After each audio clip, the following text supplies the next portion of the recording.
Next question की तरफ देखते हैं। If u is equal to function of r, ठीक है, ये कह रहा है कि u कोई भी एक फंक्शन है जो r में है और x is equal to r cos theta, y is equal to r sin theta, ठीक है। Prove that del square u by del x square plus del square u by del y square is equal to something that. अब देखो u तो function था r का, लेकिन यहाँ पर जो डेरिवेटिव है वो है del square u by del x square plus del square u by del y square. तो हो क्या रहा है, इसका मतलब मुझे एक रिलेशन चाहिए कि अगर u फंक्शन है r में तो r का कोई ना कोई रिलेशन चाहिए मुझे x और y में, जिससे कि मैं u को कंपोजिट फंक्शन बना सकूं। तो अगर आप देखेंगे ये हमने पोलर कोऑर्डिनेट्स पढ़ रखे हैं, बहुत फेमस हैं, स्क्वेयरिंग एंड एडिंग। तो अगर मैं स्क्वेयरिंग एंड एडिंग करूंगी तो x square plus y square is equal to क्या आ जाएगा, आर स्क्वायर। और अब मेरे पास क्या हुआ, एक रिलेशन मिला कि u अगर फंक्शन है r का और r फंक्शन है एक्स वाई का, then we say that this implies that कि u is a composite function, u is a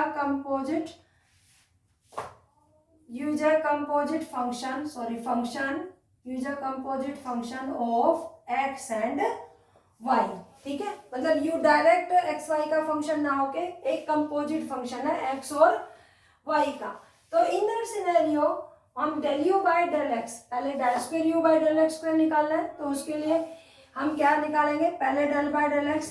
del you by del x का, और del by del y, del you by del y का, ठीक है। तो हमें ये निकालना है। तो मैं पहले क्या करूंगी, del you by del X निकालूंगी। तो del you by del X निकालने के लिए, अब u तो फंक्शन है r का और r फंक्शन है x और y दोनों का, तो मैं कैसे निकालते हैं, कंपोजिट फंक्शन की डेफिनेशन से del you by del X किसके बराबर होगा, del you by del R into del are by del x, ठीक है। तो अब del you by del R, U का derivative with respect to R, तो क्या हो जाएगा एफ डैश आर, और del are by del X, अब del are by del X निकालेंगे इस रिलेशन से, तो निकालते हैं चलो। R square is equal to x square plus y square,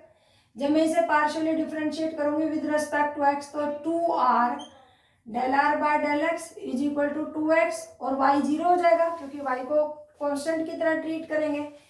2 से 2 cancel out, this implies del r upon में डेल x हो जाएगा x अपॉन में r, और सिमिलरली डेल आर अपॉन में डेल y आएगा मेरे पास y अपॉन में r के इक्वल, ठीक है। तो दिस एम्प्लाइज ये क्या आ जाएगा मेरे पास x अपॉन में r, क्योंकि del are by del x की वैल्यू क्या है, x अपॉन में r, ठीक है। अब ये तो हो गया del you by del x की value. Similarly del you by del Y, जब मैं del you by del Y की वैल्यू निकालूंगी तो वो क्या आ जाएगा एफ डैश आर,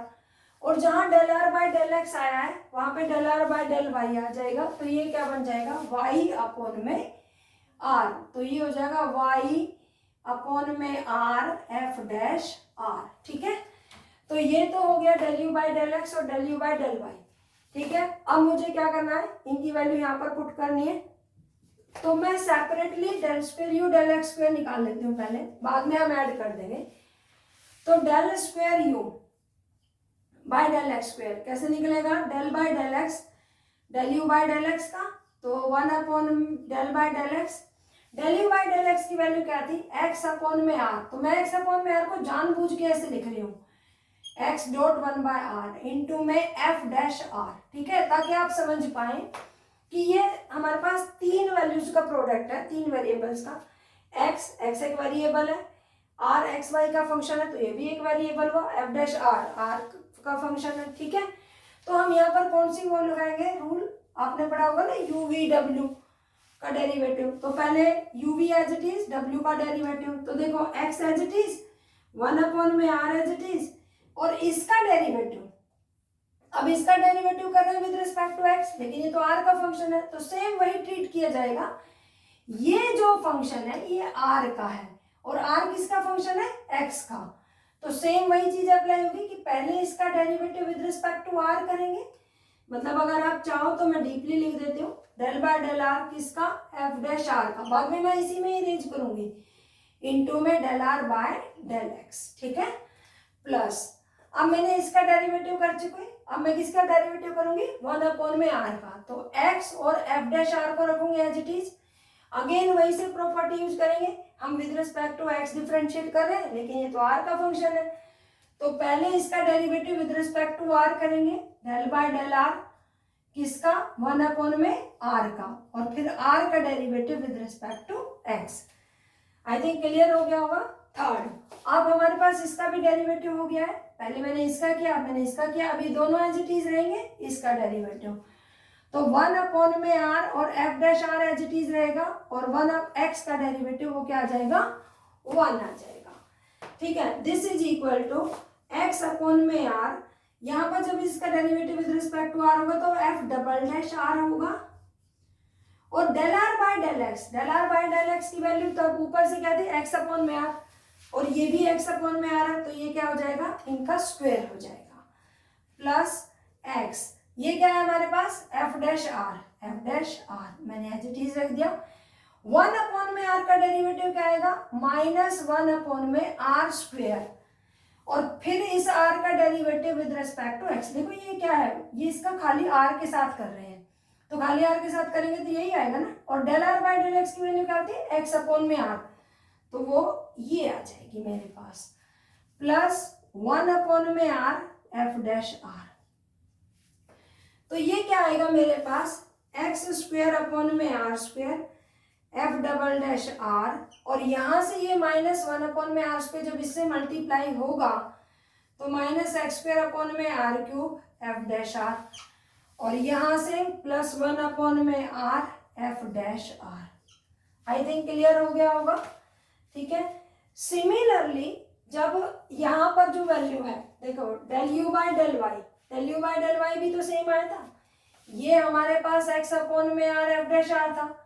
और del you by del y क्या आया था, y अपॉन में आर एफ डैश आर। इसका मतलब जब मैं इसका derivative with respect to y करूंगी, डेल स्क्वायर यू अपॉन में डेल वाई स्क्वायर, तो उसकी वैल्यू क्या आएगी, वाई स्क्वायर अपॉन में r square f double dash are minus y square upon में r cube f dash are plus 1 में R F dash r, ठीक है। अब हम इन दोनों को क्या करेंगे, ऐड करेंगे, ठीक है। हमें आप इनको क्या करना है, ऐड करना है। तो जैसे ही हम इन दोनों को ऐड करेंगे तो देखो यहाँ पर क्या बन जाएगा, यहाँ पर लिख लेते हैं डेल स्क्वायर यू अपॉन में डेल एक्स स्क्वायर प्लस के डेल स्क्वायर यू अपॉन में डेल वाई स्क्वायर। तो देखो यहाँ से इन दोनों टर्म को ऐड करेंगे तो आप देखो f double dash r f double dash r 1/r square 1/r square common ले सकते हैं इन दोनों टर्म में, तो 1 में r square f double dash r, अंदर क्या रह गया x square plus y square. तो इन दोनों टर्म को तो हमने ऐड कर दिया। सिमिलरली जब इन दोनों को ऐड करोगे तो इन दोनों का डिनोमिनेटर और ये पार्ट सेम है, तो माइनस भी कॉमन है, तो -1 में r cube f dash r बाहर आ जाएगा, अंदर रह जाएगा x square plus y square, और ये दोनों सेम ही टर्म है, तो ये 2 में आर एफ डैश आर हो जाएगा, ठीक है। अब यहाँ पे आप देखेंगे कि जो x square plus y square है वो तो आर स्क्वायर के इक्वल था, तो वहां से वैल्यू रख देंगे हम आर स्क्वायर। जैसे ही मैंने ये 1, तो ये क्या है 1 में r square into r square f double dash are minus 1 में r cube f dash r. Similarly ये भी तो आर स्क्वायर है, तो यहाँ पे आ गया आर स्क्वायर प्लस 2 में आर एफ डैश आर। अब आप देखो ये आर स्क्वायर से ये आर स्क्वायर गया, ठीक है, इसमें आर स्क्वायर से एक आर क्यूब मतलब कैंसिल हो जाएगा, तो खाली 1 में आर हो जाएगा। तो देखो ये क्या आएगा, ये आएगा F double dash are minus 1 में R F dash are plus 2 में आर एफ डैश आर। अब ये दोनों सेम टर्म है तो ऐड होके खाली क्या आ जाएगा, प्लस का 1 में आर, तो यहाँ पर ये आ जाएगा F double dash are plus 1 में आर एफ डैश आर, और यही मेरी राइट हैंड साइड है, हैंड्स प्रूव्ड, ठीक है। आई थिंक अच्छे से क्लियर हो गया होगा, ठीक है। नेक्स्ट क्वेश्चन की तरफ मूव करते हैं।